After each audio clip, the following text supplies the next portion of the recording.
single knot pearl necklace. I'm using some really basic materials, so let me show you what I've got and then we'll get started making it. I have some leather cord. This is a sample of several different colors of 1.5 millimeter round leather cord. I will cut off what I need in a minute. The hardest to find product is probably going to be the pearl, and because I am using a large hole pearl. I got this at my local beach shop. I'm trying to get it so you can see how big that hole is there. It's a pretty large hole and this cord fits through it just perfect. I'm also using an extender chain, which is basically just a length of chain I have here. It is, let's see, if I put the ruler, it's about 2 inches of chain with a single pearl drop there that I created. And then I've got 2 jump rings, 2 fold over, what are those, crimps, a lobster clasp, and then I've got my tools here, which I've got some bit nose pliers, some chain nose pliers, a toothpick, a little bit of jewelry glue, scissors, and a ruler. Now this glue is what I'm using. I bought it specifically for this project because it is instant adhesive. Some of the other glues that I like don't have that instant adhesion. It gives, they have a little more working time, which I usually like. But for this project, I really want something that works a little bit faster. So I've got this Aleene's jewelry and metal glue that works great. So if I can get, everything the way I need it to. So to start this project, I'm going to pick out which color of cord I want. And I'm going with the black today. And I'm going to cut about 18 inches of it. That is probably more than we need.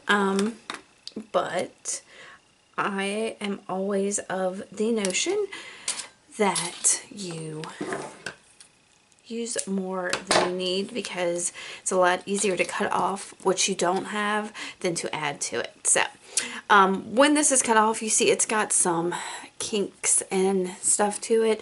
Usually if you'll just stretch it a little bit through your warm hands, that'll take a lot of that kinking out, and that'll also come out as it's worn. So I'm just doing that, stretching a little bit, pulling it, and warming it up to make those kinks come out just a little bit.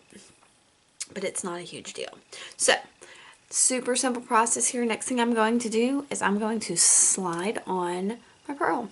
I'm just going to insert like that. I'm going to let it find the natural middle, just like that. And I'm going to make a knot just next to it. So to make this knot, I'm making a loop just like this, and then I'm taking the end from behind up, and I'm keeping that pearl in place if possible, and I'm just pushing that knot straight at that pearl, and then I'm going to pull. Now that one's the easy one. This one's not much harder. You just have to keep that pearl in place. So you don't really want a gap. So again, I'm making a loop, and I am inserting the end from behind, and I am going to hold this knot here against the pearl as close as I can and just pull this tight. And this I'm not going to add glue or anything to this because it shouldn't come undone. Now I've got that done, and I have all this excess here, so I'm going to cut it down because I want this to be as much of a choker as possible, but I am going to add the extender chain so that the wearer can kind of put it at whatever length they want. So I've got my ruler here, and I am going to measure up about, just about 6 inches, I think. Should work. Maybe I'm gonna do 6.5. No, I'm gonna do 6 because with the pearl and the addition of the the clasp and everything, that'll give it a little more leeway.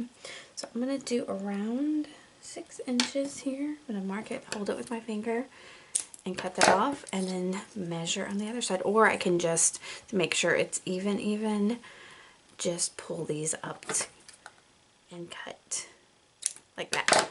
Okay, so we're going to get rid of our excess here.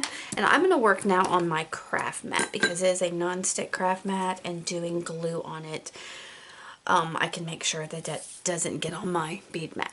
So I'm pulling out my fold over crimps and my jewelry glue.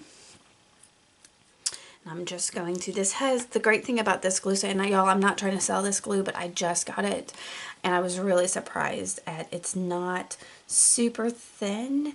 It's more of a slow moving glue, so it just gets on there and it stays and it doesn't ooze everywhere. That's fabulous. So I'm just putting that little dot of glue on my crimp, on my wire, and actually I think I got a little too much glue on there because I don't want that much. I'm going to use my toothpick, get a little bit of it off, and because it doesn't take a whole lot, and then just put that area with the glue down. I'm going to grab another toothpick here, and I'm trying to stay in camera and use that to press my cord onto that crimp. So, and I'm going to repeat that on the other end.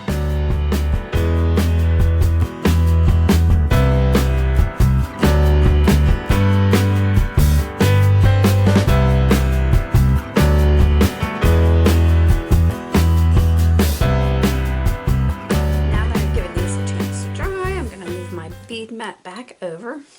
I'm going to take my chain nose pliers, and I am going to basically fold over the fold over crimps. Now I'm hoping you can see this. I start with the side that's closest to me, and I put my pliers up in here and I just work to get one side down. Of course I'm on camera, so it's, being difficult. And so that side's down as far. It's not going to go all the way down because that that cord is in there. But you get as far as you can, and then you go to the other side and you fold it down over that. And then I take one of the bigger portions of my pliers and just smash the whole thing down. And then I'm going to do the same thing on the other one.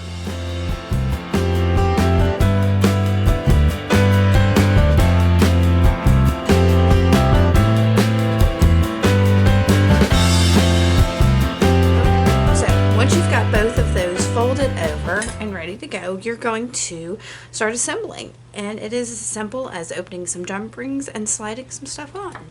So I've got a jump ring and my two pliers, and I'm going to twist open my jump ring and slide it into the hole on the fold over clasp and add my lobster clasp. And then I'm going to be very careful to close this. Make sure you close these really as close as you can, because the little ring on the fold over clasp, the fold over crimp, is so tiny that sometimes it'll slip just straight out of your jump ring. So let's see if I can get it back in there. And just try again to make sure that that is closed as much as possible.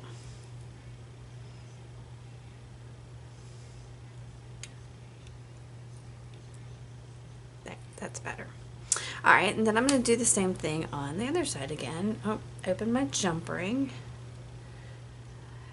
But instead of the lobster clasp, I'm going to put this extender chain on it.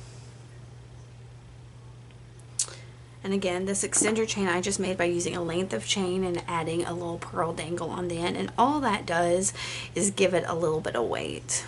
So excuse the dog. I'm sliding the chain onto my jump ring.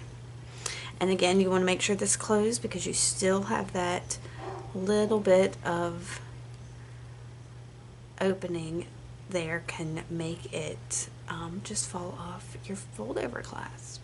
Why do I keep saying clasp? I don't know. I know it's a crimp. I don't know what I'm doing. I do know what I'm doing, but I don't know what I'm saying. Alright, I'm going to test that if I can find the opening. Alright, and that's secure. Alright guys, and then I'm just going to put that like that.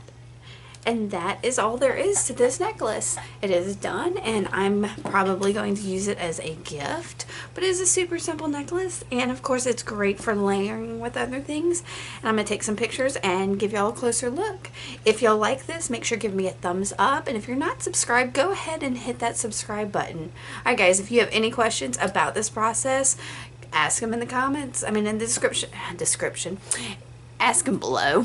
Alright guys, thanks. Bye.